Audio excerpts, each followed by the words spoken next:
নমস্কার বন্ধুরা, পিঙ্কির বিশ্ব ইউটিউব চ্যানেলে আপনাদের সবাইকে স্বাগত। কেমন আছেন আপনারা? বানিয়ে ফেললাম পুরনো দিনের একটি হারিয়ে যাওয়া রান্না। এইটা আমার দিদিমার কাছ থেকে শেখা।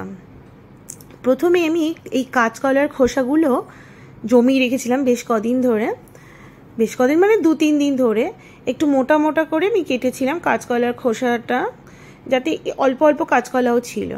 এবার এটাকে আমি পরিষ্কার করে ধুয়ে নিয়ে প্রেসার কুকারে 2টো সিটি মেরে, অল্প একটু হলুদ দিয়ে অবশ্য সিটি মেরে আমি নেব।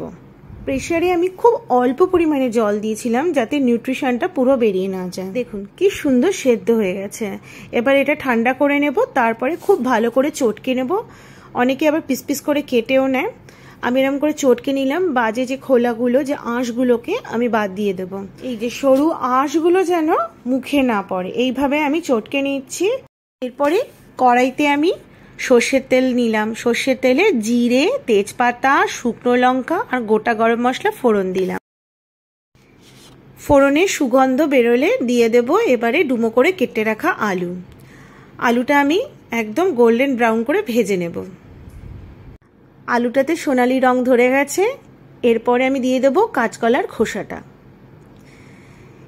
মশলা অ্যাড করব, যেমন আমরা মোচায় মশলা অ্যাড করি সেম।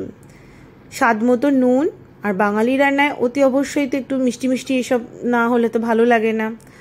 অল্প করে হলুদ গুঁড়ো, জিরে গুঁড়ো আর কাশ্মীরি লঙ্কার গুঁড়ো, আর দিলাম আদা বাটা আর একটু কাঁচা লঙ্কা। এরপরে দিয়ে দেবো ভিজিয়ে রাখা ছোলা, দিয়ে ভালো করে নাড়াচাড়া করে নিলাম। আর অল্প একটু জলও কিন্তু আমি অ্যাড করব। সমস্ত উপকরণ আমার দেওয়া হয়ে গেছে, এবার ভালো করে মিক্স করে নিচ্ছি। এরপরে দিয়ে দেবো আর একটু পরিমাণে জল দিয়ে চাপা দিয়ে দেবো, যাতে সমস্ত কিছু উপকরণগুলো ভালোভাবে বয়েল হয়ে যায়। চাপা খুলে দেখলাম যে একেবারে আমার রেডি। নামাবার আগে ওপর থেকে দিয়ে দেবো নারকেল কোড়া আর একটু ঘি। কেউ ধরতেই পারবে না এটা মোচা না কাঁচকলার মোচা। একবার কিন্তু অবশ্যই খাইয়ে দেখতে পারেন ঘরের মানুষদের। পুরোনো দিনের এই হারিয়ে যাওয়া রান্নাটা ভীষণ ভীষণ ভীষণ ভালো খেতে হয়।